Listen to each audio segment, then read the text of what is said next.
Bonjour à toutes, bonjour à tous. Je viens vers vous pour une petite vidéo préparatoire à vos examens de fin d'année qui se dérouleront donc fin mai, début juin, pour vous aider un petit peu et pour vous guider, parce que c'est quand même on passe des années un petit peu spéciales où on n'a pas le temps forcément ou l'occasion de détailler en direct de certaines choses qui sont nécessaires à savoir. Donc, cette vidéo a pour but simplement de vous guider par rapport aux épreuves qui vous attendent, ces épreuves que j'ai rédigées, que j'ai là sous les yeux, et qui seront corrigées avec mes deux collègues, Paul Badens et Cyril Chantelot. Nous serons donc trois. D'habitude, nous le faisons avec Paul Badens, mais cette année, Cyril Chantelot va se joindre à nous, ce qui, à mon avis, est une bonne chose pour avoir un regard un petit peu différent par rapport aux années précédentes. Alors, je vais commencer par le choral, parce que c'est là qu'il y a le plus à dire. Alors, ce choral, je l'ai sous les yeux, il fait 16 mesures, je vous le dis, franchement. Je peux vous dire qu'il est en do majeur aussi, ça n'a pas grande importance. Voilà, et donc, on va parler déjà du langage. Alors, en ce qui concerne le langage du choral, l'essentiel, c'est des accords parfaits, majeur, mineur, à l'état de 5, chiffre 5 ou chiffre 6. Il y a un cas, donc il en reste un, vous le savez, c'est la carte sixte. Alors, cette carte sixte, vous allez la trouver, alors je parle bien pour ce choral. Pour ce choral, je vous indique ce qui se passe en ce choral, ce que vous allez trouver ou pas trouver. La carte sixte, vous pouvez la trouver, si vous voulez. Ce n'est pas obligatoire, mais vous pouvez. Ce sera la carte sixte de cadence. Cette carte sixte de cadence, elle se place sur le temps fort. Le choral est en do majeur, le choral est à 4-4. Donc la carte sixte de cadence va se placer soit sur le premier temps de la mesure, soit sur le troisième temps de la mesure. En dehors de ça, point de salut, c'est pas bon, on va mettre du rouge. Donc faites attention, ça c'est la première des choses. Il existe une carte sixte de passage aussi dans le choral, qui peut être utilisée, mais je ne l'ai pas utilisée et vous ne pourrez pas l'utiliser dans ce choral. Donc la seule carte sixte que vous pouvez utiliser dans ce choral, ça sera la carte sixte de cadence sur le temps fort. Je passe donc maintenant aux accords de septième de dominante. Alors, vous avez droit à l'accord, aux accords de septième de dominante. Alors, concernant particulièrement l'accord à l'état fondamental 7+, il est très, très rarement utilisé par Bach en étant attaqué.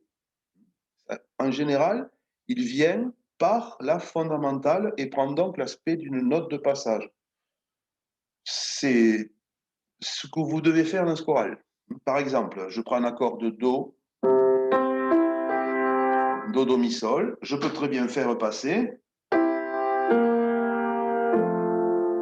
Voilà, je peux faire passer ma septième. J'évite de la faire attaquer. Pour 7+, je parle.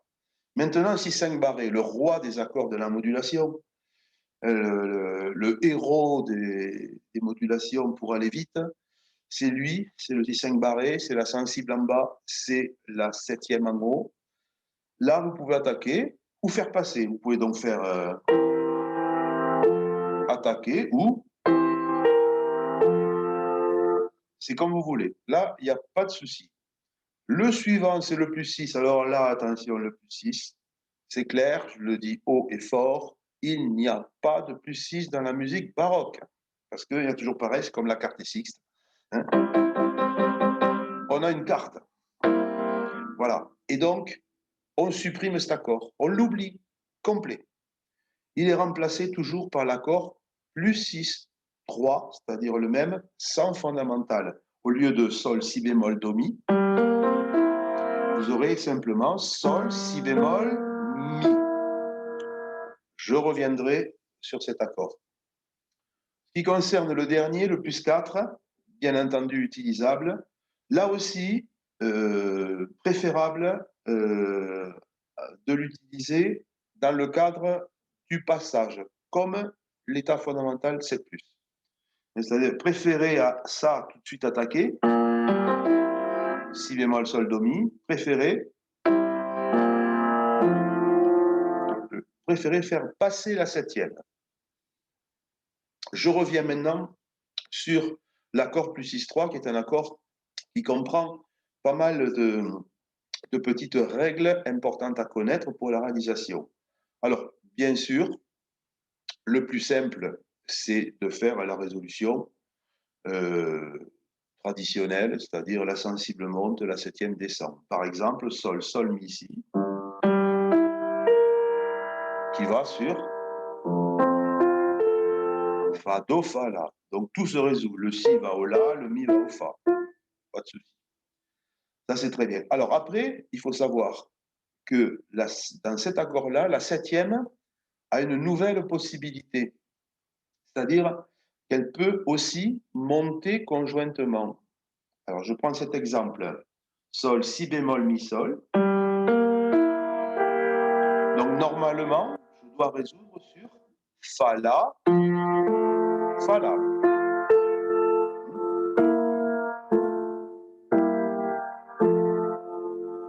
Voilà. Ce que je peux faire aussi, c'est faire monter conjointement la septième. C'est-à-dire, je repars de sol, si bémol, mi, sol. Et cette septième, elle va pouvoir monter sur le do.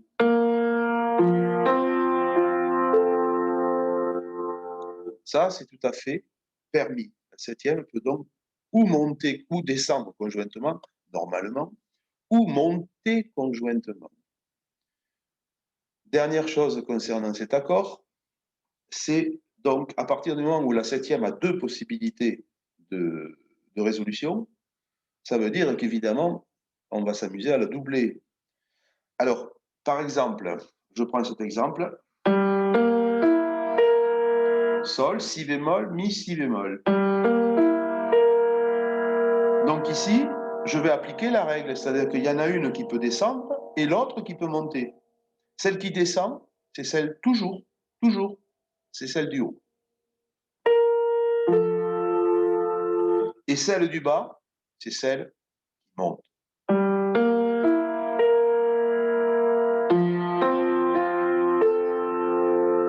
Voilà, donc une fait ça, l'autre fait.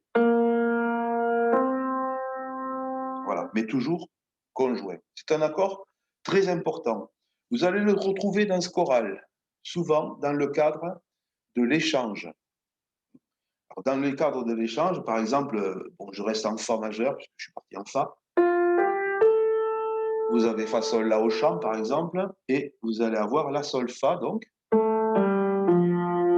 à la basse. Dans ce cas-là, dans cet échange, vous avez le la, donc, la do fa, qui est chiffré 6. Le sol, qui est au milieu, il est chiffré plus 6, 3. Sol, si bémol, mi, sol, qui va se résoudre, comme vous voulez, ce que j'ai montré tout à l'heure. Bon, évidemment, moi je vais choisir fa, do, fa, la, c'est-à-dire que comme ça, j'ai l'accord complet. Ne me faites pas, par pitié, l'échange avec cette carte sixte, vous voyez. Ça sonne pas choral. Vous voyez, on entend la différence. On entend ce tritone à l'intérieur, qui est frotté, voilà, qui est dans le style, tandis que l'autre, ça c'est à réserver à Mozart. Voilà, Mozart, lui, il le fait jamais avec le plus 6-3. Mais Bach, il le fait toujours avec le plus 6-3. Voilà, faites attention parce qu'il y en a quelques-uns, ces changes là-dedans. Voilà. Alors, j'enchaîne donc avec les accords, encore des accords de septième de dominante, pardon, d'espèce. Les accords de septième d'espèce, je rappelle au passage qu'ils sont toujours, la septième est toujours préparée, hein, elle ne doit jamais être attaquée. Elle est préparée par une note réelle d'une valeur égale ou supérieure à la durée de la septième d'espèce. Ça, c'est important. Alors, laquelle on trouve de préférence? C'est celle qui fait partie, je vais rester en fa majeur, celle qui fait partie de la petite formule cadentielle quand vous avez au chant sol, sol, fa. En général, on harmonise par 2, 5, 1. C'est-à-dire avec du, do, fa. Voilà. Et sur cet accord de second degré, sur le si bémol, ben vous avez souvent, si vous pouvez la préparer, la septième, bien sûr, mais en général, c'est souvent le cas. Donc, au lieu de faire un simple accord 6, si, ré, sol, vous pouvez rajouter le fa qui fait la septième. Voilà, c'est-à-dire c'est l'accord 6-5. C'est le plus fréquent. Je ne dis pas que les autres ne sont pas utilisés, mais c'est surtout celui-là que l'on va utiliser. À propos de cette dissonance, et dans cette formule cadentielle, on peut trouver aussi une autre version, c'est-à-dire qu'il ne fasse que cinquième premier. Dans ce cas-là, on va utiliser le retard. J'y reviendrai tout à l'heure. On va continuer sur les accords, pour que tout soit bien clair. Les accords de neuvième. Alors, c'est bien simple. Ici, en particulier, dans ce choral de votre examen, il peut y avoir, je ne dis pas qu'il y a, c'est une possibilité que je laisse ouverte, il peut y avoir des accords de neuvième de dominante, lesquels uniquement les mineurs sont fondamentales, c'est-à-dire les accords de septième diminués, uniquement, et souvent à l'état fondamental. C'est souvent comme ça qu'on va les trouver. Mais bon, on peut aussi avoir les renversements, c'est plus rare, mais c'est possible. Voilà. Alors, une chose, les neuvièmes majeurs, vous les oubliez complètement. Il n'y a pas une neuvième majeure dans ce texte, dans ce choral de votre examen. Donc, vous les oubliez. Voilà, je me résume donc, accord parfait 5-6, sixte écarte sur les temps forts, septième de dominante, pensez à la septième qui passe, dans 7 plus et plus 4.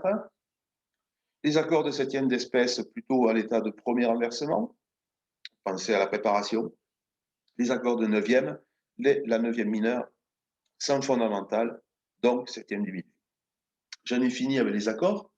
Je passe donc maintenant aux notes étrangères. Vous avez 3 types ici de notes étrangères que vous pourrez utiliser, encore une fois, dans ce choral. Ça sera les notes de passage, les broderies, supérieures ou inférieures, comme vous voulez, et enfin, les retards. Alors, je reviens justement sur mon histoire de retard. Il existe 3 types de retards. Ils sont dans l'accord parfait à l'état fondamental. Il y en a 2. À l'état parfait, à l'état fondamental. Pardon, excusez-moi. C'est le retard 4-3 et le retard 9-8. Alors, le retard 4-3, c'est celui qu'on connaît bien, évidemment. Quand on fait ce genre de choses,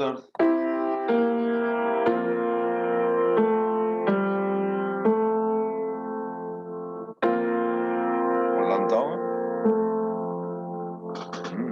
Ce qu'on appelle le sus4 dans la notation internationale. Fa sus4, tellement utilisé dans la pop, dans la variété, bon, etc. Voilà, celui-là, c'est le plus connu. Ensuite, on a le retard 9-8. Alors, le retard 9-8, c'est le retard de la fondamentale que vous pouvez trouver dans toutes les parties, c'est-à-dire le ténor, l'alto ou le soprano.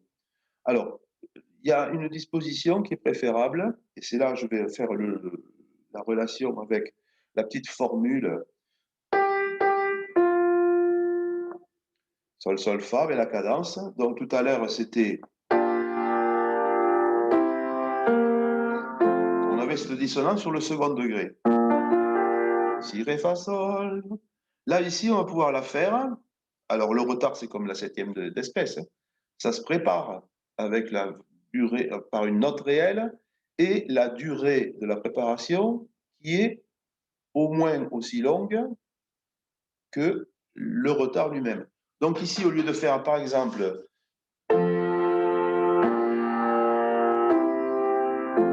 donc là, j'ai utilisé le second degré, je peux utiliser le cinquième. Vous voyez, c'est la même dissonance. Sauf que mon fa, cette fois-ci, c'est le retard de mi. Voilà.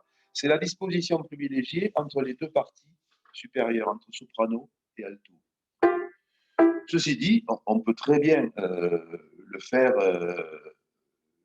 autrement. On peut le mettre très bien sûr, au soprano.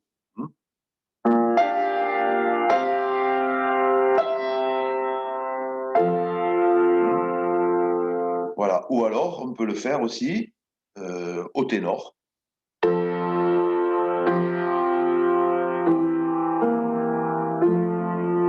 Voilà. Mais la disposition privilégiée est entre soprano, alto.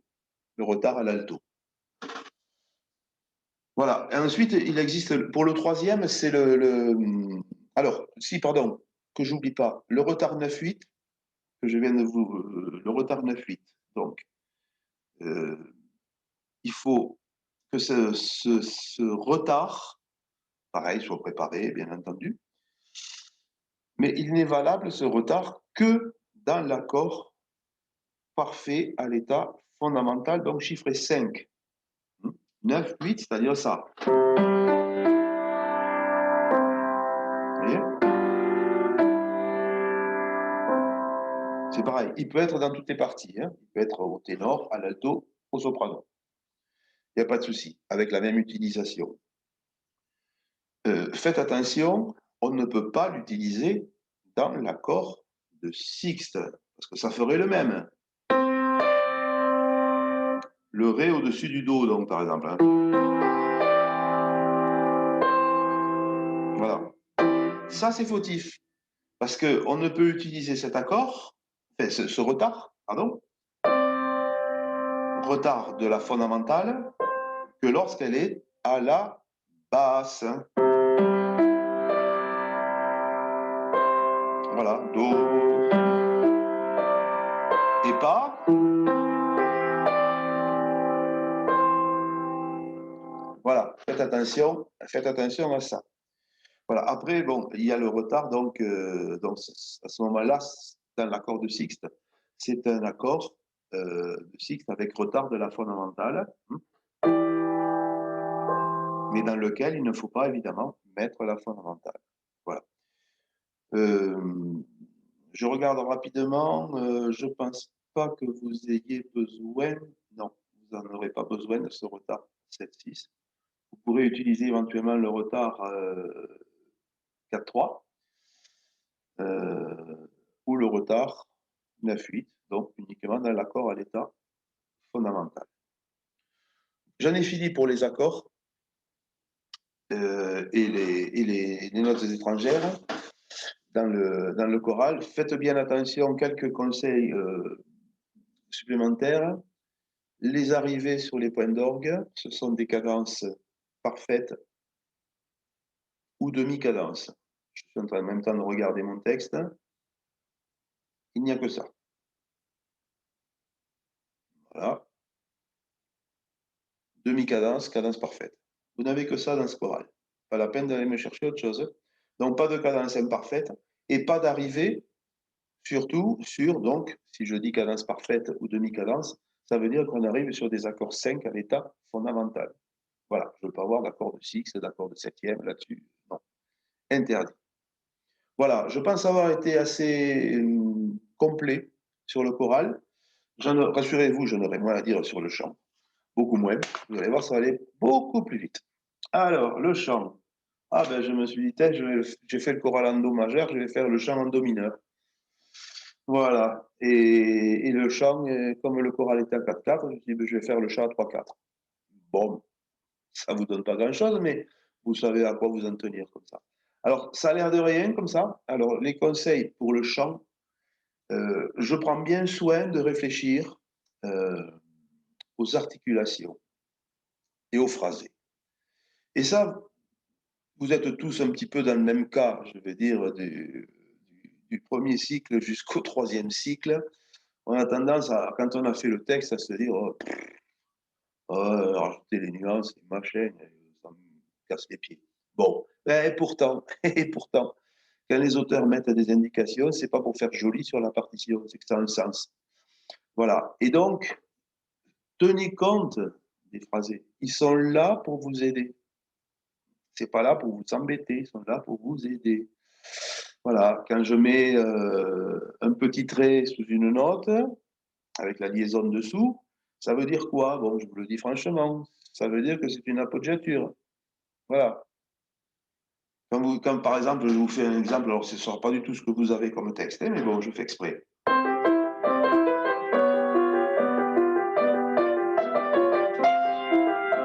Voilà.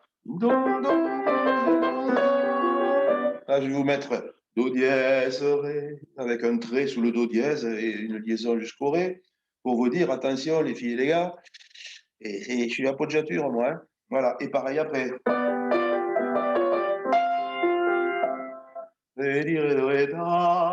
Même chose, le petit trait, la liaison, appoggiature. Voilà, faites attention à ça.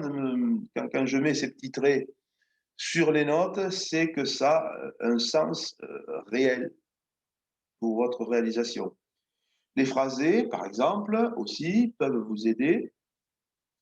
Là, bon, ce que j'ai mis comme phrasé, ce sont des coups d'archer. Alors, pardon pour les violonistes, je suis peut-être pas un champion du coup d'archer, mais bon, j'ai réglé selon ce qui me semblait être possible dans ma réalisation à 4 voix, bien sûr.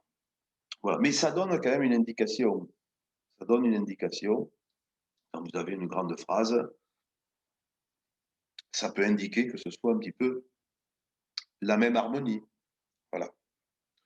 Prenez compte du tempo, ça aussi, ça, ça n'est pas assez pris en compte. Le tempo est très important. Hein. Si je vous fais, je sais pas, bon, je vais prendre une pièce n'importe quoi qui me passe sous le, je sais pas, un petit Mozart toujours, je suis dans Mozart. Bon, si je fais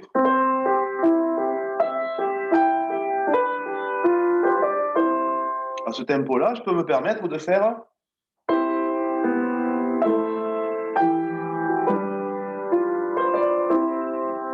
d'harmoniser beaucoup plus. Mais au tempo, si je fais, ça ressemble à rien. Voilà, donc prenez bien compte de la réalité de la chose. Je ne vous empêche pas d'amener un métronome, hein, je veux dire, ou d'avoir sur votre téléphone portable, si on ne vous le pique pas à l'entrée, je ne sais pas comment ça se passe. Enfin, je verrai bien parce que je serai là, du moins le 20. Et donc voilà, n'hésitez pas à prendre conscience du tempo, ça change complètement les choses. J'ai souvent des réalisations qui tiennent pas compte de ça.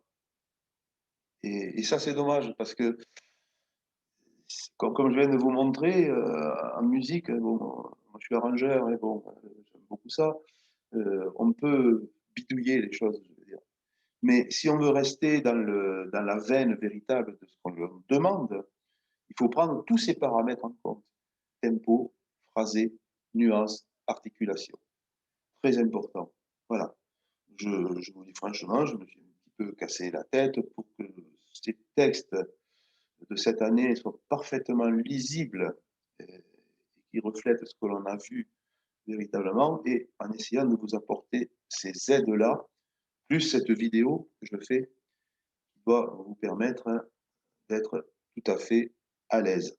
Alors maintenant, bon, parlons du chant, évidemment, ce sont les accords que l'on a rencontrés. Ici, bien entendu, le +6 est bienvenu, les neuvièmes majeurs sont bienvenus, hein. Tout ce que l'on a vu est bienvenu. Les neuvièmes avec, sans fondamental, les septièmes d'espèce, bon, voilà, les accords parfaits, tout ça, pas de souci. Voilà. Ce qui concerne les notes étrangères, contrairement au choral, je vous rappelle que le choral, je vous ai donné 3 types: passage, broderie, retard. Ici, on les reprend, on rajoute appoggiature, il n'y a pas de souci, il peut y avoir appoggiature. Et je viens d'en parler, donc il y en a, vous le savez, et ça sera indiqué. Et par contre, les anticipations oubliées. Les anticipations, on n'en a pas besoin. Pas besoin d'anticipation ici. Voilà, simplement les notes de passage, broderie, retard, appoggiature. Ça me suffira. L'ensemble des accords qu'on a vus. Alors, ça n'est pas les textes qu'on en a fait forcément dans l'année où j'ai insisté, je vous ai donné des textes d'Henri Chaland, où il y avait une septième à chaque coin de rue. Je veux dire, là, ici, ce n'est pas le cas. C'est l'ensemble des accords, donc on utilise tous les outils dont on a besoin pour réaliser ce texte. Quand vous faites de la mécanique, vous avez besoin d'une clé de 12, d'un tournevis, d'une pince, d'un machin. Vous n'avez pas forcément besoin que du tournevis ou de la pince. Là, c'est exactement pareil. Voilà. Qu'est-ce que je peux dire de plus? Pas grand-chose. Maintenant, je crois avoir fait le tour des choses. Alors, peut-être aussi, comme ça me vient par l'idée, dans le choral, pensez que bon, il y a des chorales qui sont parfaitement verticaux, d'autres qui sont plus horizontaux. Voilà. Ne prenez pas de risques avec les notes étrangères dans le choral. Et quand vous le prenez, le risque, vérifiez, n'oubliez pas de vérifier sur entre la partie faible du temps d'avant et la partie forte qui suit. Par exemple, si vous faites récit ou récit bémol et puis fado, tout va bien, ça fonctionne. Si vous avez l'idée de mettre le mi au milieu, bravo. Mais une fois que vous l'avez écrit, votre mi, vous vous dites, oh, pop, il faut que je vérifie quand même. Parce que récit et fado, ça marche. Mais récit, mi, si, fado, ça fait 2 quêtes. Voilà. Donc ça, c'est le coup classique. Donc n'oubliez pas de vérifier les parties faibles de temps avec les parties fortes qui suivent. Très important, c'est une source intarissable de fautes.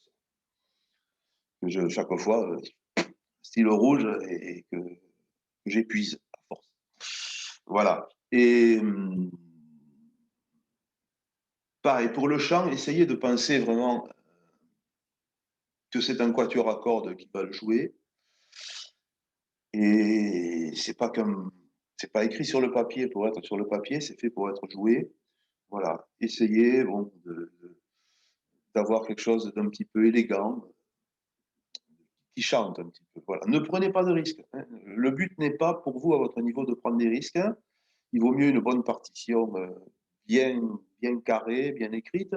Mais bon, parfois, un petit arpège, vous voyez, ça ne mange pas de peine. Vous arrivez sur une cadence, par exemple. Voilà, par exemple. Pas du tout. Bon, ça coûte rien. Ça fait toujours plaisir. Voilà, ben, écoutez, je vais m'arrêter là. Et donc, on va continuer. Je vais vous envoyer du travail, là, encore, puisque vous ne commencez, vous, en de C1 que le 30 mai. Donc, on a encore du travail qu'on peut faire ensemble. Je vais m'en occuper, là. Et donc, on continue à bosser. Et puis voilà, j'espère que cette vidéo vous sera profitable. Voilà. Je vous dis à très bientôt au travers de nos adresses mail, hélas. Mais je crois qu'on va aller jusqu'au bout comme ça. Il m'étonnerait que ça change d'ici là.